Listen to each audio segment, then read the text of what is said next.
किसी गांव में चार मूर्ख व्यक्ति रहते थे। सभी गांव वाले उनकी हरकतों पर हंसते थे, उनका मजाक उड़ाते थे।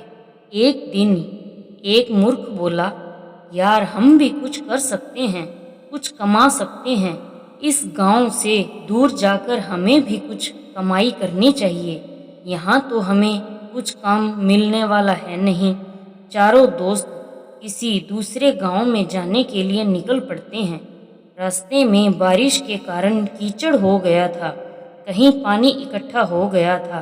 एक मूर्ख बोला कि यहाँ तो नदी है, हम लोगों को तैर के जाना होगा। तो चारों मूर्ख उस कीचड़ में लोट पोट होकर उस जगह को पार करते हैं। सूखी जगह में आने के बाद एक मूर्ख ने कहा, हमें अपनी गिनती कर लेनी चाहिए, कहीं कोई डूब तो नहीं गया। एक मूर्ख ने गिनती शुरू की, 1 2 3। अरे यार, एक डूब गया। दूसरा बोला, मैं गिनती करता हूँ, 1 2 3। हाँ यार, हम में से कोई एक डूब गया है। अब तीसरा बोला, मैं गिनती करता हूँ। अरे सचमुच हम में से कोई एक इस नदी में डूब गया है। क्योंकि कोई खुद को नहीं गिन रहा था, इसीलिए एक की गिनती कम हो रही थी। चारों मूर्ख रोने लग जाते हैं। इतने में गांव का चौधरी आता है और पूछता है कि क्यों रो रहे हो तुम लोग। चारों मूर्ख बोलते हैं कि हमारा एक साथी इस नदी में डूब गया है, हम घर से कमाने के लिए निकले थे। चौधरी समझ जाता है कि वह चारों बेवकूफ़ है। चौधरी बोला कि मैं तुम्हारे दोस्त को बचा लूँगा, फिर मेरे साथ मेरे घर पर चलना, जैसा मैं कहूँगा वैसा काम करना। ठीक है चौधरी साहब। फिर चौधरी एक डंडा लेकर एक एक की पीठ पर मारता है, 1 2 3 4, और चारों की गिनती पूरी कर देता है। चारों मूर्ख खुश हो जाते हैं। चौधरी उनको घर ले आता है।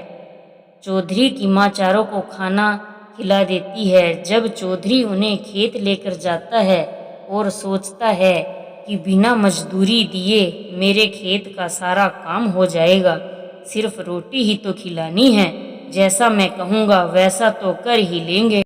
चारों को कहता है कि यह एक एक गेहूं की बोरी सिर पर उठाकर घर ले जाओ और जहाँ मेरी माँ कहे रखने के लिए वहाँ रख देना, किसी और दूसरी जगह पर मत रखना। चारों मूर्ख गेहूं की बोरी को सिर पर उठाकर घर आते हैं और आवाज लगाते हैं, ताई गेहूं की बोरी कहाँ रखें? हाँ आती हूँ बेटा, तवे पर रोटी डाली है, वह सेक के आती हूँ। ताई बहुत भारी है बोरी, जल्दी बताओ। हाँ आती हूँ, बोला ना। अरे ताई कितना टाइम लगाओगी, जल्दी बताओ। अब ताई को गुस्सा आ जाता है और गुस्से में, मेरे सिर पर रख दो। बस फिर क्या था, चारों मूर्खों ने ताई के सिर पर बोरियां डालनी शुरू कर दी और वापस खेत चले गए। चौधरी साहब, आपने जैसा बोला था हमने वैसा काम कर दिया। शाम को चौधरी घर आकर क्या देखता है कि उसकी माँ तो गेहूं की बोरियों के नीचे दबी हुई है। यह क्या किया तुम लोगों ने? चौधरी साहब, आपने ही बोला था कि माँ जहाँ कहे वहीं बोरियां रखनी हैं। आपकी माँ ने सिर पर डालने को कहा तो हमने बोरियां सिर पर रख दी। माथे को पीटता हुआ चौधरी अपनी माँ को बोरियों के नीचे से निकालता है, लेकिन माँ का तो राम नाम सत्य हो चुका था। अब लोग क्या कहेंगे, किन मूर्खों को घर पर रखा है, अपनी माँ को मरवा दिया, कहीं बदनामी ना हो जाए। इस चक्कर में चौधरी शाम को ही संस्कार करने की तैयारी कर लेता है ताकि किसी को पता नहीं चले, बाद में जो होगा देखा जाएगा। चारों मूर्खों को कहता है कि तुम अर्थी लेकर शमशान चलो, किसी को नहीं पता चलेगा। चारों मूर्ख अर्थी को लेकर निकल लेते हैं। जल्दी जल्दी कदम रखते हुए बुढ़िया को ले जाते हैं।